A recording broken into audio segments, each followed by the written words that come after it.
PM Modi का birthday है, जन्मदिन है और इस मौके पर काशी में पीएम मोदी के जन्मदिन की तैयारियां भी हो चुकी है। भारत माता मंदिर में 71,000 दीपक जलाए जाएंगे। हर विधानसभा क्षेत्र में कार्यक्रम आयोजित होगा और आज इस पीएम मोदी के जन्म दिवस को बहुत ही खास बनाने की तैयारी चल रही है। प्रधानमंत्री नरेंद्र मोदी 71 साल के हो चुके हैं और इस मौके पर दोस्तों देखिए, पीएम मोदी के बर्थडे पर आज भारत में 1.5 करोड़ टीकाकरण का लक्ष्य रखा गया। एक दिन में 1.5 करोड़ लोगों को टीका लगाया जाएगा कोरोना का। बीजेपी की फौज ये रिकॉर्ड बनाने में भी मदद करेगी। वह देखिए, बिहार राज्य भी पीएम मोदी को जन्मदिन का खास तोहफा देने के लिए मेगा वैक्सीनेशन अभियान आयोजित कर रहा है और बिहार में 30 लाख से ज्यादा लोगों को आज कोरोना की वैक्सीन डोज दी जाएगी। और हाँ, इतना ही नहीं, बीजेपी युवा मोर्चा भी प्रधानमंत्री नरेंद्र मोदी का जन्मदिन मनाएगा और 17 सितंबर से 7 अक्टूबर तक राजस्थान में चलेगा सेवा और समर्पण अभियान, नमो क्विज, नव भारत मेला और स्वच्छता अभियान वगैरह। ये कुछ नए कार्यक्रम भी आज पीएम मोदी के जन्मदिन पर आयोजित किए जाएंगे कई राज्यों में। अब इसकी ज्यादा जानकारी आ रहा, दुकान सर्विस के बारे में सर्च कर पाएंगे।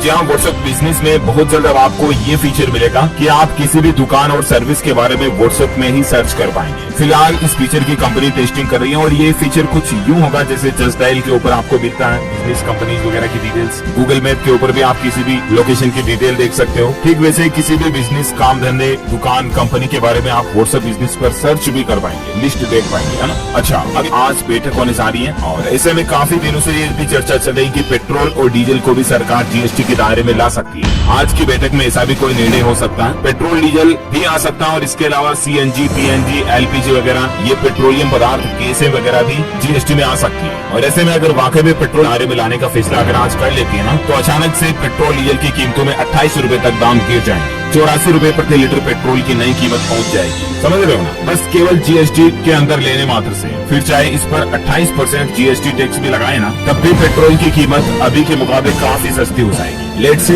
आज दिन में जो ये जीएसटी काउंसिल की मीटिंग होगी, उत्तर प्रदेश के लखनऊ में ये मीटिंग होगी जिसमें सभी राज्यों के वित्त मंत्री शामिल होंगे। तो इस बैठक में क्या क्या नए निर्णय लिए जाते हैं, खबरें ये भी आ रही दोस्तों की आम आदमी के रोजमर्रा की भी कई सारी चीजें सस्ती हो सकती है। कई चीजों पर सरकार टैक्स वगैरह को घटा सकती है। कोविड से संबंधित दवाइयाँ वगैरह भी सस्ती हो सकती है ना। तो क्या क्या बदलाव और अपडेट आते हैं, मैं आपको दिन में एक अलग से सेपरेट वीडियो में बता दूंगा। आज के जीएसटी काउंसिल मीटिंग के जो भी हाईलाइट्स रहेंगे वो, ठीक है ना। तो इसी चैनल में देखिए, केंद्रीय कृषि मंत्री ने कहा कि केसीसी के तहत अब तक दिए गए 14 लाख करोड़ रुपए के लोन और इस चालू वित्त वर्ष के लिए 16 लाख करोड़ रुपए के लोन का लक्ष्य रखा है। जो केसीसी के जरिए किसान क्रेडिट कार्ड के जरिए किसानों को लोन मिलता है, उसको 2 लाख करोड़ रुपए सरकार ने बढ़ाया है टारगेट। जो पहले 14 लाख करोड़ था उसको अब 16 लाख करोड़ रुपए तक रखा गया। अच्छा, वही देखिए, निर्मला सीतारमण जी ने बड़ा ऐलान किया है, स्टेट बैंक का ऐलान किया। 30,600 करोड़ रुपए की सरकारी गारंटी बैंकों को मिलेगी। जी हाँ, अब आप ये सोच रहे हैं दोस्तों कि आखिर ये बेड बैंक क्या, नाम से ऐसा लगता है कि ये तो कोई खराब बैंक है, क्योंकि बेड का मतलब खराब होता है। तो आप ये सोच रहे होंगे कि सरकार और खराब बैंक क्यों बना दी। तो यहाँ पर बेड बैंक का मतलब ये है दोस्तों कि बैंकों का जो खराब हुआ पैसा होगा ना, बैंकों का जो डूबा हुआ पैसा होगा ना, उसकी गारंटी देगा ये बेड बैंक और उसको कम करेगा।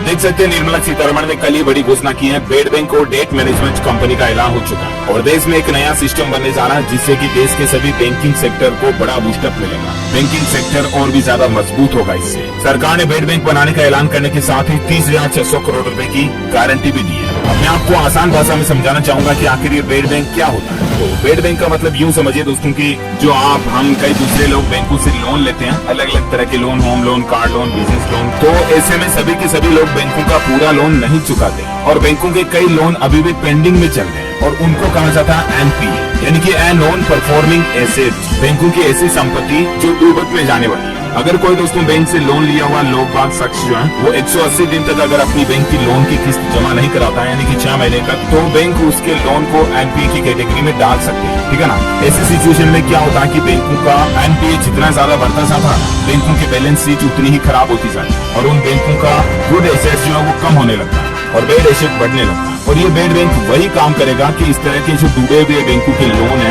उनकी रिकवरी करने में बैंकों की मदद करेगा। उस तरह के एनपीए लोन को बेड बैंक अपने पास ले लेगा और बेड बैंक एक कंपनी होगी, रिकंस्ट्रक्शन कंपनी, एक तरह की एसेट्स रिकंस्ट्रक्शन कंपनी होती है जो बैंकों के फंसे हुए कर्ज यानी कि एनपीए वगैरह को टेक ओवर करेगी। और बेड बैंक का काम ये होगा कि बेड एसेट को गुड एसेट में बदलेगी, यानी कि उन लोन की जहां तक हो सके रिकवरी करने की पूरी कोशिश करेगी। और फिर भी नहीं होगा रिकवर तो फिर उसको सरकार जो है अपना बेड बैंक का जो बजट है 30,600 करोड़ रुपए दिया, उस गारंटीड बजट से बैंकों को भरपाई करेगी। इससे क्या कि बैंकों की बैलेंस शीट खराब नहीं होगी, बैंकों की छवि भी खराब नहीं होगी, बैंकों के डूबने की और बैंकों के बंद होने की स्थिति भी कम होती जाएगी। समझ रहे हो ना? तो इससे एटलीस्ट बैंक कस्टमर को भी फायदा होगा। उम्मीद है आपको समझ में आया होगा। लिकर शॉप और काउंटर से नहीं बल्कि ऐसे खरीदनी होगी शराब। जी हाँ, नई आबकारी नीति शराब को लेकर राजधानी दिल्ली में 17 नवंबर से शुरू होने जा रही है, जिसमें कई तरह के नए नियमों में बदलाव होगा। शराब खरीदने की उम्र को लेकर और शराब खरीदने के कई नियमों में बदलाव करने जा रही दिल्ली सरकार। अब शराब की दुकानें किसी भी बाजार, मॉल, सड़क कॉम्प्लेक्स आदि में ही मिलेगी। पुराने नियमों के अनुसार अब स्कूल, धार्मिक संस्थानों के आसपास कोई भी शराब दुकान नहीं होगी।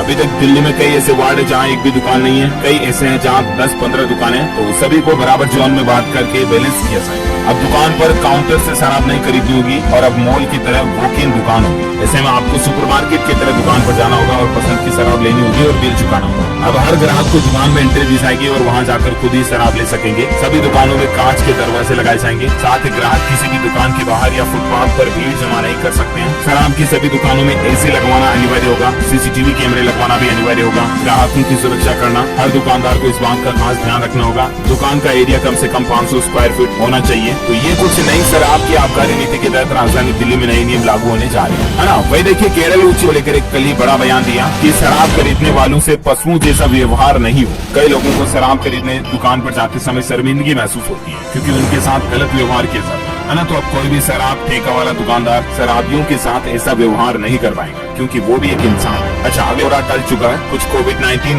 सिचुएशन की वजह से ये दौरा टालना पड़ा। हालांकि आईपीएल वगैरह शुरू होने वाले हैं तो ये क्रिकेट फैंस के लिए राहत की बात है। वे देखिए, कल कप्तानी छोड़ने का ऐलान किया और इससे कई लोग खुश हुए तो कई लोग दुखी भी हुए। हालांकि अब विराट कोहली जो है वो T20 मैचों में कप्तानी नहीं करेंगे। उन्होंने खुद ये ऑफिशियली अनाउंसमेंट कर दिया। अब उनकी जगह पर इंडियन क्रिकेट टीम की कप्तानी कौन संभालेगा, तो इसको लेकर दो नाम चल रहे हैं, रोहित शर्मा और ऋषभ पंत के। लेट्स सी आगे अपडेट क्या आता है। उन्होंने कहा था कि वर्कलोड वगैरह की वजह से और मुझे कुछ स्पेस चाहिए, इसलिए वो कप्तानी छोड़ रहे हैं। बाकी दोस्तों, आपको क्या लगता है कि अब भारतीय क्रिकेट टीम का कप्तान कौन होना चाहिए विराट के बाद? कमेंट्स करके बताइएगा मुझे जरूर। अच्छा, पर्स बनी AIR 1 रैंक लेकर आई है जेईई मेंस में। ऑल इंडिया रैंक टॉप 1 पर रही है। 99.98% इसको मार्क्स मिले। पल अग्रवाल इनका नाम है। इनका सपना है एस्ट्रोनॉट बनना। मैनी कांग्रेट्स इनको हमारी तरफ से भी। ये वाकई में लाखों पढ़ने वाली लड़कियों के लिए एक मोटिवेशन है। वह देखिए, मेडिकल अगले शैक्षणिक सत्र से राजस्थान में शुरू हो सकते हैं 4 नए मेडिकल कॉलेज और हर कॉलेज में 100 सीटें होंगी, है ना। तो राजस्थान में ये नए मेडिकल कॉलेज शुरू करने की भी प्लानिंग चल रही है। कंपनी ने बड़ा फैसला लिया।